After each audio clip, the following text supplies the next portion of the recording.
नमस्कार दोस्तों, आज का वीडियो जो है वो क्लास 9th के फिजिक्स का ग्रेविटेशन का सेकंड वीडियो है। यदि आपने फर्स्ट वीडियो नहीं देखा है तो कृपया उसको देख लें, उसके बाद सेकंड वीडियो को ज़रूर देखें।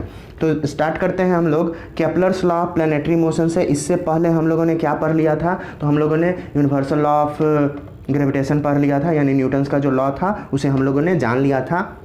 और न्यूटन साहब ने किया क्या कि केपलर का जो फार्मूला था, थर्ड जो इक्वेशन था, उसका यूज करके उन्होंने निकाला था कुछ, वो हम आगे देखेंगे। तो जोहान्स केपलर ने 16वीं शताब्दी के वो एस्ट्रोनॉमर थे, खगोल शास्त्री, मतलब वो एस्ट्रोनॉमर थे। उन्होंने किया क्या कि 3 लॉ दिया था और उस तीनों लॉ के मदद से प्लैनेट का मोशन बताया था अराउंड द सन, और यही जो इसी को कहा गया Kepler's law of planetary motion. और यही सेम लॉ सैटेलाइट के केस में भी अप्लाई होता है, जैसे कि अगर मून है सैटेलाइट हमारे अर्थ का, तो इसके केस में भी, या फिर जो दूसरे प्लैनेट्स के जो सैटेलाइट हैं वहाँ भी। तो अब हम देखते हैं कि केपलर्स ने कौन कौन सा लॉ दिया था। तो फर्स्ट लॉ के अकॉर्डिंग केपलर ने कहा क्या कि यदि कोई प्लैनेट जो है वो मूव कर रहा है अराउंड द सन, मतलब कोई प्लैनेट अगर सन के अराउंड मूव कर रहा है तो वो इलेप्टिकल ऑर्बिट, यानी कि एक ओवल शेप का अंडाकार जो ऑर्बिट है, जैसे यहाँ देख सकते हैं हम लोग, ये इलेप्टिकल ऑर्बिट में वो क्या करेगा तो मूव करेगा इलिप्टिकल ऑर्बिट में। और इस इलिप्टिकल ऑर्बिट जो है, तो जब भी इलिप्स रहता है तो इसका 2 फोकस होता है, यहाँ पे F1 है और यहाँ F2 है, और जो सन है वो किसी एक फोकस पे रहेगा। ये इन्होंने बताया कि क्या कि जो भी प्लैनेट सन के अराउंड रिवॉल्व करता है वो इलिप्टिकल पाथ में रिवॉल्व करेगा, और जो भी हमारा सन होगा वो इलिप्स के दोनों में से किसी एक फोकस पे होगा। तो यहाँ जो सन है वो फोकस F पे है। तो ये फर्स्ट लॉ उनका कहता है। अब सेकेंड लॉ क्या कहता है सो हम देखेंगे। तो सेकेंड केपलर्स का सेकेंड लॉ कहता है, इस फिगर के हिसाब से हम लोग समझेंगे कि हर एक प्लैनेट जो कि सन के अराउंड रिवॉल्व कर रहा है वो इस तरीके से रिवॉल्व करता है कि line of joining the planet and the sun sweeps the equal area in equal interval of time.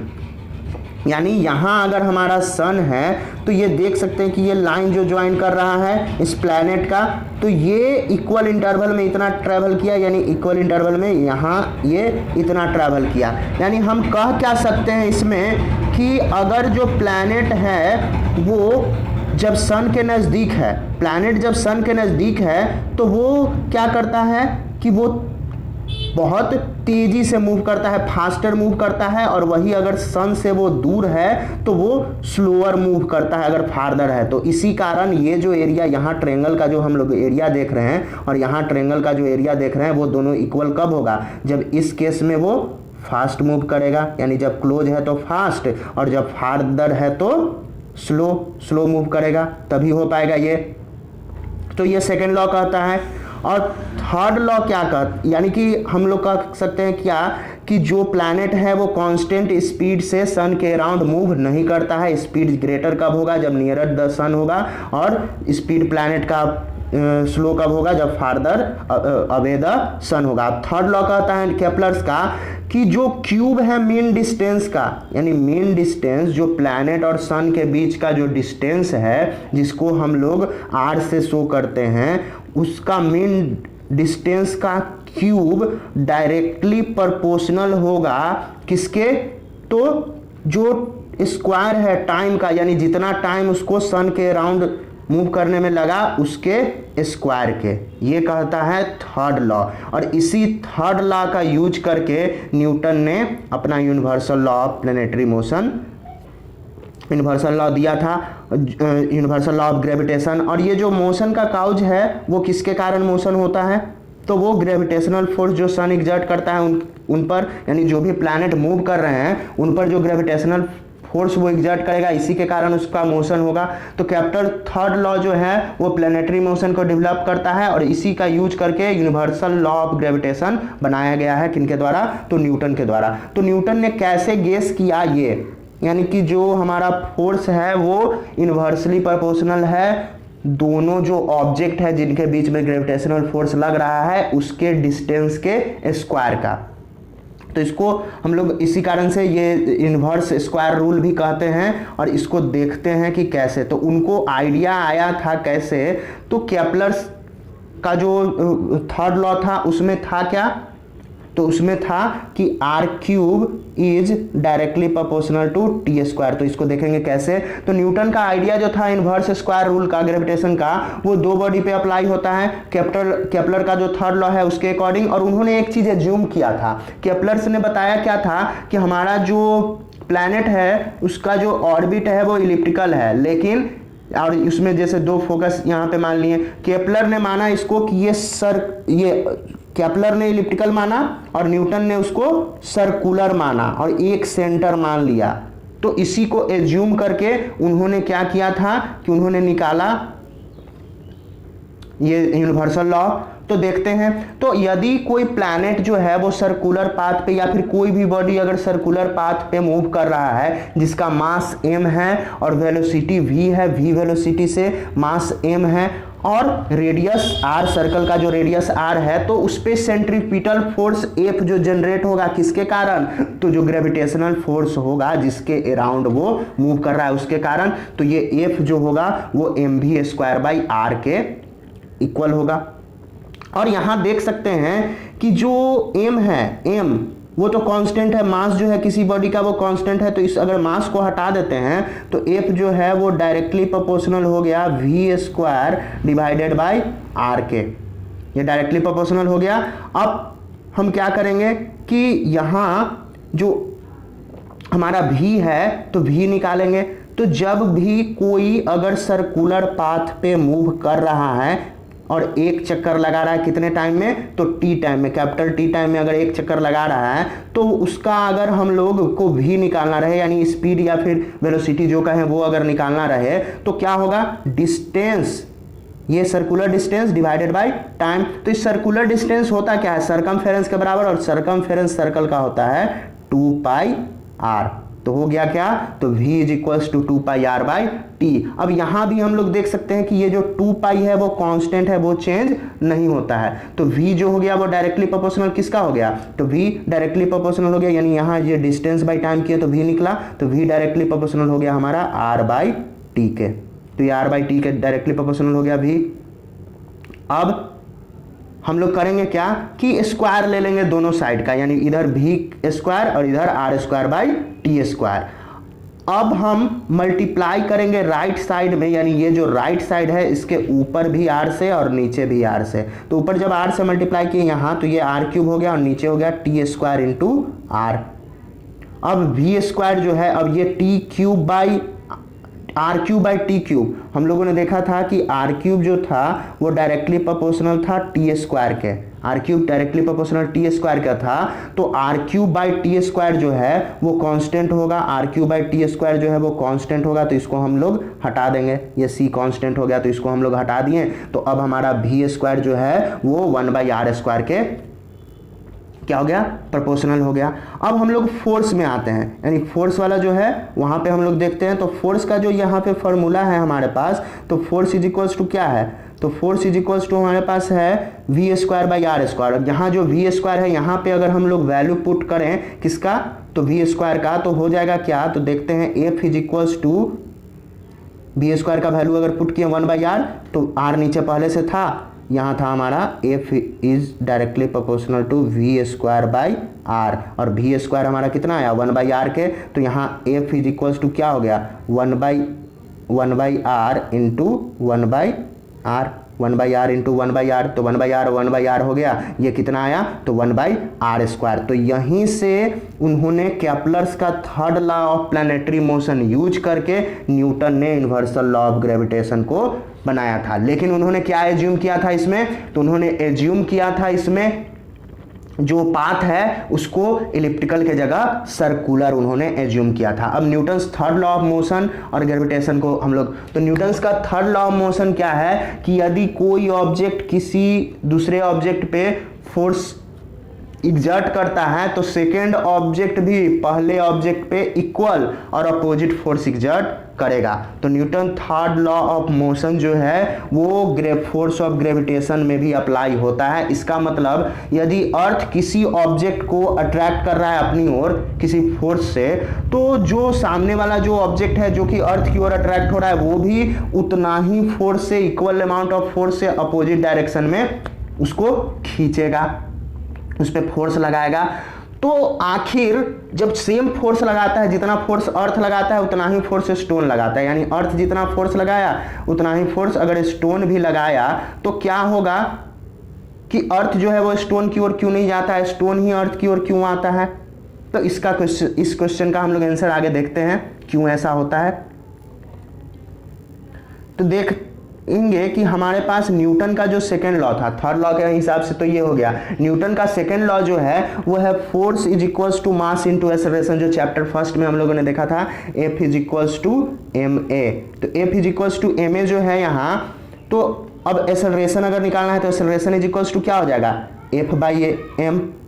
तो यहाँ से देख रहे हैं हम क्या कि m जो है वो इनवर्सली प्रोपोर्शनल है किसके, एक्सेलरेशन के, यानी मास अगर ज़्यादा होगा तो उस ऑब्जेक्ट में एक्सेलरेशन कम होगा, मास अगर ज़्यादा तो एक्सेलरेशन कम, और मास अगर कम तो एक्सेलरेशन ज़्यादा।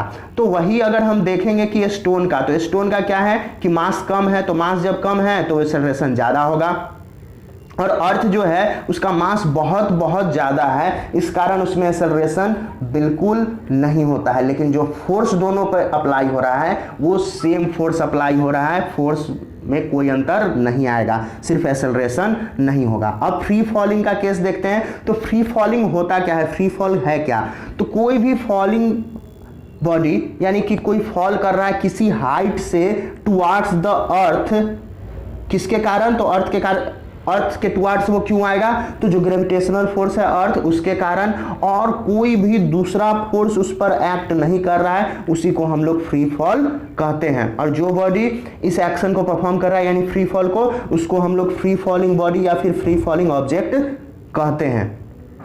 तो अब इसको और अधिक हम लोग जानेंगे। तो यहाँ देख सकते हैं इस फिगर में कि यहाँ बंजी जंपर जो है वो फॉल कर रहा है यहाँ जो हॉट एयर बैलून है वहाँ से, और यहाँ लीनिंग टावर ऑफ पीसा से क्या किया कि गैलीलियो ने एक्सपेरिमेंट किया था दो अलग अलग मास के पत्थर को गिरा करके। तो हमारा जो अर्थ है वो सभी ऑब्जेक्ट को अपनी ओर अट्रैक्ट करता है, अपने सरफेस की ओर। तो हम लोग ऐसा सोचेंगे कि जो लाइटर ऑब्जेक्ट है वो धीरे धीरे स्लो कर मतलब आता है, लेकिन हैवियर ऑब्जेक्ट जो है वो अर्थ की ओर बहुत तेजी से आता है अगर सेम हाइट से हम दोनों को गिराते हैं, दोनों ऑब्जेक्ट को। तो ऐसा नहीं है, ऐसा सही नहीं है। अब हम लोग क्या करेंगे कि बोलेंगे कि नहीं ये गलत है, क्योंकि अगर हम लोग एक ही टाइम पे फीदर या फिर किसी कॉइन को गिराते हैं तो फीदर जो है वो देर से, यानी अगर रूप से हम छत से गिराते हैं तो फीदर जो है वो सरफेस पे देर से आता है, लेकिन मेटल कॉइन जो है वो जल्दी पहुंच जाता है। तो गैलीलियो ने क्या किया था कि इसी को गलत साबित करने के लिए दो अलग अलग मास के स्टोन को लीनिंग टावर ऑफ पीसा जो इटली में है झुका हुआ है वहां से उन्होंने गिराया था, और उन्होंने देखा कि एक्सेलरेशन जो है ऑब्जेक्ट का जो फ्री फॉल हो रहा है वो उनके मास पे डिपेंड नहीं कर रहा है, यानी छोटा हो या बड़ा हो। तो फ्री फॉल में अब हो क्या रहा है यहाँ पे फीदर और कॉइन के केस में कि जो सरफेस एरिया जो फीदर का है वो बहुत ज़्यादा है, और उस कारण से हुआ क्या कि जो हमारा फीदर है उस पर एयर रेजिस्टेंस यानी नीचे वाला जो एयर है उसको रोक रहा है, यानी दूसरा फोर्स उस पर अप्लाई हो रहा है ज़्यादा। और वही अगर कॉइन का बात करें तो कॉइन में जो है वो उसका एरिया कम है, छोटा एरिया है, लेकिन फीदर अगर बात करें तो फीदर बड़ा है और उसमें नीचे से जो है वो ज़्यादा रेजिस्टेंस लगेगा, एयर रेजिस्टेंस, और यहाँ क्वाइन में है वो कम एयर रेजिस्टेंस लगेगा, तो इस कारण से क्वाइन जल्दी गिर जाता है क्योंकि दूसरा फोर्स आ गया। अब इसी को उन्होंने करने के लिए क्या किया कि फीदर और क्वाइन को रॉबर्ट बॉयल एक साइंटिस्ट थे, उन्होंने वैक्यूम में एक्सपेरिमेंट किया, यानी कि एक ग्लास पंप ले लिया थोड़ा सा मोटा, और उसमें वैक्यूम पंप से उसमें से जो भी एयर था उसको बाहर निकाल दिया, और जब इन्वर्ट किए तो उल्टा किए तो देखे कि फीदर और कॉइन जो है वो बॉटम में एक ही समय पे आया। तो इस कारण से हम लोग कह सकते हैं कि जो एक्सेलरेशन प्रोड्यूस हो रहा है किसी भी फ्रीली फॉलिंग बॉडी में वो सेम होता है हर एक बॉडी का, वो डिपेंड नहीं करता है उसके मास पे। अब एक्सेलरेशन ड्यू टू ग्रेविटी को हम लोग जानेंगे जो कि जी है। तो यही एक्सेलरेशन ड्यू टू ग्रेविटी है जो एक्सेलरेशन प्रोड्यूस होता है हर एक बॉडी में, और इसीलिए इसका वैल्यू हम लोग कांस्टेंट लेते हैं। तो जब कोई ऑब्जेक्ट को कुछ हाइट से हम लोग गिराते हैं तो उसका वेलोसिटी जो है वो इंक्रीज करता है कांस्टेंट रेट पे, यानी जैसे जैसे नीचे आते जाता है उसका वेलोसिटी जो है वो बढ़ते जाता है। तो दूसरे शब्दों में हम लोग कह सकते हैं कि अगर कुछ हाइट से उसको हम गिराते हैं तो उसका यूनिफॉर्म स्पीड उसमें प्रोड्यूस होता है ग्रेविटेशनल पुल ऑफ अर्थ के कारण। और ये जो एक्सेलरेशन है वो उस फॉलिंग ऑब्जेक्ट के मास पे डिपेंड नहीं करता है, यानी यूनिफॉर्म एक्सेलरेशन प्रोड्यूस होता है फ्रीली फॉलिंग बॉडी में जब वो ग्रेविटेशनल फोर्स ऑफ अर्थ के अलोंग वो फॉल हो रहा है। और इसी को हम लोग एक्सेलरेशन ड्यू टू ग्रेविटी जानते हैं और स्मॉल जी से इसे डिनोट करते हैं, जिसका वैल्यू हम लोग लेते हैं 9.8 मीटर पर सेकेंड स्क्वायर। इसके बराबर ये जो एक्सेलरेशन ड्यू टू ग्रेविटी है इसको हम लोग इसके बराबर लेते हैं। तो अब आगे देखते हैं कि क्या है कि जब भी कोई ऑब्जेक्ट अगर ड्रॉप किए हम फ्रीली तो ये जो है वो एक्सेलरेशन प्रोड्यूस करेगा 9.8 मीटर पर सेकेंड स्क्वायर, और जब हम उसको वर्टिकली थ्रो करेंगे तो ये रिटार्डेशन प्रोड्यूस करेगा 9.8 मीटर पर सेकेंड स्क्वायर। तो जब गिरेगा तो एक्सेलरेशन और जब हम ऊपर फेंकेंगे तो रिटार्डेशन। और इस कारण से जो भी ऑब्जेक्ट जो है वो अगर ऊपर जाएगा, मतलब अगर ऊपर हम उसको फेंकते हैं अर्थ के ग्रेविटी के अगेंस्ट, तो उसका जो वेलोसिटी है वो घटते जाएगा, लेकिन एक्सेलरेशन में चेंज नहीं होगा। वेलोसिटी धीरे धीरे घटेगा यानी रिटार्डेशन होगा, और वेलोसिटी तब तक घटते जाएगा जब तक कि वो वेलोसिटी का वैल्यू 0 नहीं हो जाता है। अब 9.8 मीटर पर सेकेंड स्क्वायर जो है वो हमें क्या बताता है कि हर एक सेकेंड में जो हमारा बॉडी है वो 9.8 मीटर अधिक डिस्टेंस कवर करेगा हर एक सेकंड में, मतलब जैसे जैसे टाइम बीतेगा हर एक सेकंड में वो 9.8 मीटर अधिक डिस्टेंस ट्रैवल करेगा। तो अब हम लोग देखते हैं calculation acceleration due to gravity का। तो हम लोग करें क्या कि अगर कोई स्टोन जिसका मास m है और उसको हम रखे हुए हैं r डिस्टेंस पे, और r डिस्टेंस क्या है तो सेंटर से अर्थ का डिस्टेंस, यानी अर्थ का सेंटर का जो अर्थ का जो रेडियस है उसी को हम कैपिटल R से, और यहाँ कैपिटल M जो है वो मास है अर्थ का। तो जो अर्थ फोर्स एग्जर्ट करेगा यूनिवर्सल लॉ ऑफ ग्रेविटेशन के हिसाब से, तो F is equals to G capital M हो गया अर्थ का, स्मॉल m स्टोन का, डिवाइडेड बाई R स्क्वायर। और हम लोग जानते हैं force is equals to mass into acceleration, Newton का सेकंड लॉ से, तो यहाँ से ma हो गया और acceleration is equals to F by m हो गया। अब इसमें हम क्या करेंगे कि वैल्यू पुट कर देंगे a में फोर्स का, यानी acceleration a is equals to F by m है ना, तो यहाँ F में हम वैल्यू पुट कर देंगे तो क्या हो जाएगा G capital M small m by R square, और ये m पहले से ही था।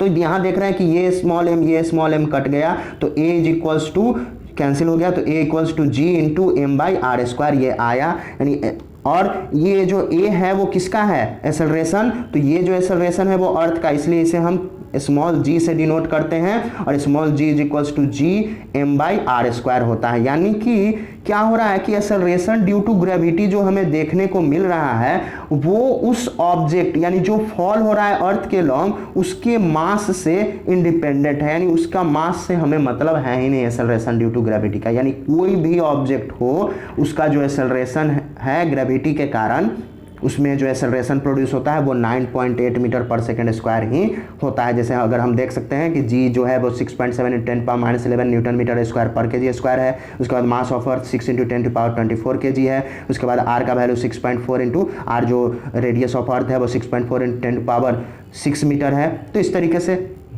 अब आगे हम जब देखेंगे कि क्या होगा कि कभी कभी कैलकुलेशन को इजी बनाने के लिए हम लोग 9.8 मीटर पर सेकेंड स्क्वायर न ले करके 10 मीटर पर सेकेंड स्क्वायर लेंगे। तो जहां भी क्वेश्चन में अगर दिया हुआ रहेगा कि 9.8 मीटर पर सेकेंड स्क्वायर लेना है तभी हम लेंगे, नहीं तो कैलकुलेशन में हम लोग इजी बनाने के लिए 10 मीटर पर सेकेंड स्क्वायर लेते हैं। अब देखेंगे कि किस तरीके से अर्थ पर ही जो जी है यानी ग्रेविटी है एक्सेलरेशन ड्यू टू ग्रेविटी उसका वैल्यू चेंज होता है, वेरी करता है। तो क्यों करता है, थोड़ा ही करता है, लेकिन ये क्यों करता है इसके बारे में हम लोग जानेंगे।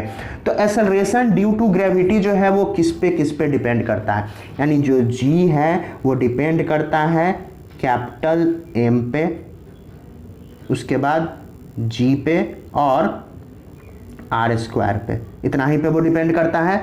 तो ये जो g है वो तो कांस्टेंट है, ये m है ये भी कांस्टेंट है, बस चेंज कौन हो सकता है, रेडियस, अर्थ का रेडियस। तो वो चेंज कैसे होगा, तो अर्थ जो है वो पूरा स्फेरिकल शेप का नहीं है, वो पूरा स्फेयर नहीं है। तो हम लोग देखते हैं कि ये पूरा स्फीयर नहीं है। कैसा है, तो ये थोड़ा सा इसको हम बोल सकते हैं कि ऑरेंज शेप का है या थोड़ा फ्लैट है। तो यहाँ जैसे फ्लैट है, यहाँ भी फ्लैट है और यहाँ थोड़ा सर्कुलर जैसा है। तो अगर ये सेंटर है अर्थ का यहाँ, और यहाँ से अगर हम डिस्टेंस लें तो ये जो पोल है हमारा नॉर्थ पोल और साउथ पोल, इसका जो रेडियस होगा वो कम होगा। तो रेडियस अगर कम है तो रेडियस कहाँ था, नीचे।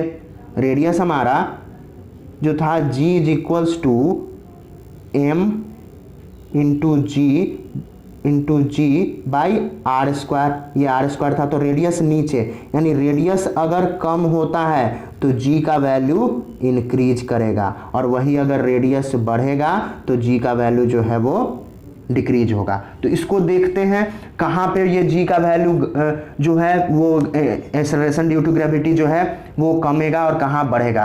तो जब हम इक्वेटर पे देखते हैं, यहाँ जो इक्वेटर है तो इक्वेटर पे डिस्टेंस ज़्यादा है एज कंपेयर टू पोल्स के अगर कंपेयर करें तो इस कारण से इक्वेटर पे जो g का वैल्यू है वो कम होगा। वही अगर पोल पे देखा जाए तो g का वैल्यू जो है वो ज़्यादा होगा, क्योंकि अर्थ जो है वो फ्लैट है थोड़ा। तो इस कारण से हम लोग जान गए कि कहाँ कम होगा कहाँ ज़्यादा होगा। अब जैसे जैसे हम लोग क्या करेंगे कि अर्थ से ऊपर जाएंगे सरफेस से, यानी डिस्टेंस जब बढ़ते जाएगा तो g का वैल्यू जो है वो घटेगा, क्योंकि रेडियस बढ़ेगा तो g का वैल्यू घटेगा। और जो g का वैल्यू है वो घटता है कब, अगर हम लोग अब क्या सोचेंगे कि जैसे जैसे अर्थ के सेंटर से नज़दीक जाएंगे तो g का वैल्यू बढ़ेगा, लेकिन ये बिल्कुल गलत है। जब हम g का वैल्यू अगर अर्थ का जो रेडियस है उसके वैल्यू को भी घटाते हैं, यानी इनसाइड द अर्थ जाते हैं, तब भी g का वैल्यू जो है वो घटते जाता है। और जैसे ही हम लोग पहुंचते हैं अर्थ के सेंटर पे तो ये जो है वो बिल्कुल जीरो हो जाता है। तो इसके बारे में अभी नहीं जानना है, अभी बस हम ये जाने कि जैसे जैसे हाइट बढ़ेगा वैसे वैसे जो g का वैल्यू है वो घटते जाएगा। अब एक्सेलरेशन ड्यू टू ग्रेविटी जो है वो मास पे डिपेंड नहीं है, ये हम लोगों ने देख लिया कि जो ऑब्जेक्ट है उसके मास पे डिपेंड नहीं करता है एक्सेलरेशन ड्यू टू ग्रेविटी। चाहे ऑब्जेक्ट जो है वो हेवी हो या लाइट हो, वो सेम एक्सेलरेशन से फॉल करेगा यदि उस पर कोई रेजिस्टेंस फोर्स दूसरा अप्लाई नहीं हो रहा है। अब हम लोग क्या करेंगे कि देखेंगे equation of motion for freely falling bodies, यानी फ्रीली फॉलिंग जो बॉडी है उसके लिए इक्वेशन ऑफ मोशन। तो हम लोगों ने फर्स्ट चैप्टर में इक्वेशन ऑफ मोशन देख लिया था 3, v is equals to u plus a t, s is equal to u t plus half a t square, और v square is equal to u square plus 2s। तो यहाँ है क्या कि देखते हैं सबसे पहले तो a जो है उसको तो हम लोग g लेंगे क्योंकि अर्थ का ग्रेविटी है, और s जो है वो डिस्टेंस जहां भी है, यानी डिस्टेंस क्या उस ऑब्जेक्ट का अर्थ के सरफेस से हाइट, तो डिस्टेंस यानी s को हम लोग h लेंगे। बस हमारा जो फॉर्मूला है वो चेंज हो जाएगा। तो फर्स्ट जो है उसमें क्या है कि v is equal to u plus a t, ये चेंज हो जाता है v is equal to u plus g t में a को g कर दिए। उसके बाद s is equal to u t plus half a t square, तो एस को हम लोग एच कर दिए, h is equal to u t और हाफ ए को जी टी स्क्वायर। और उसी तरीके से v square is equal to u square plus 2s, तो v square is equal to u square plus 2 और a को g और s को h। तो ये हमारा हो गया। अब क्या क्या हमें कंसीडर करना है जब न्यूमेरिकल बनाएंगे, तो जब भी कोई फ्रीली फॉलिंग बॉडी होगा जो डाउनवर्ड फ्री फॉल कर रहा है तो उसका वेलोसिटी जो है वो इंक्रीज करेगा, और acceleration due to gravity g होगा और उसे हम पॉजिटिव लेंगे जब डाउनवर्ड डायरेक्शन में आ रहा है। वही जब अपवर्ड डायरेक्शन में जाएगा तो इसका वेलोसिटी जो है वो घटेगा, वेलोसिटी घटेगा, और इसका जो एक्सेलरेशन ड्यू टू ग्रेविटी यानी g का जो वैल्यू लेंगे वो निगेटिव होगा, g का वैल्यू निगेटिव होगा। और हम लोग और क्या देख सकते हैं न्यूमेरिकल में कि कभी भी बॉडी को अगर ड्रॉप किया जा रहा है, फ्रीली फॉल कराया जा रहा है किसी हाइट से, तो उसका u यानी इनिशियल वेलोसिटी 0 होगा, और अगर किसी को वर्टिकली अगर हम थ्रो करते हैं किसी भी बॉडी को तो उसका फाइनल वेलोसिटी जो है v वो 0 होगा। यानी इनिशियल कब, जब ड्रॉप कर रहे हैं, और फाइनल 0 कब, जब हम उसको थ्रो कर रहे हैं। और वैसा टाइम, और जो टाइम लेगा कोई भी बॉडी हाईएस्ट पॉइंट पे जाने में, उतना ही इक्वल टाइम में वो फिर लौट करके उस डिस्टेंस को कवर कर लेगा। तो यहाँ जो है इस चैप्टर में जो सेकंड वीडियो है वो समाप्त होता है। अब आगे का जो वीडियो होगा उसमें आप लोग मास वगैरह के बारे में पढ़ेंगे, मास हो गया, वेट हो गया, इसके बारे में। तो आज के लिए बस इतना ही, धन्यवाद।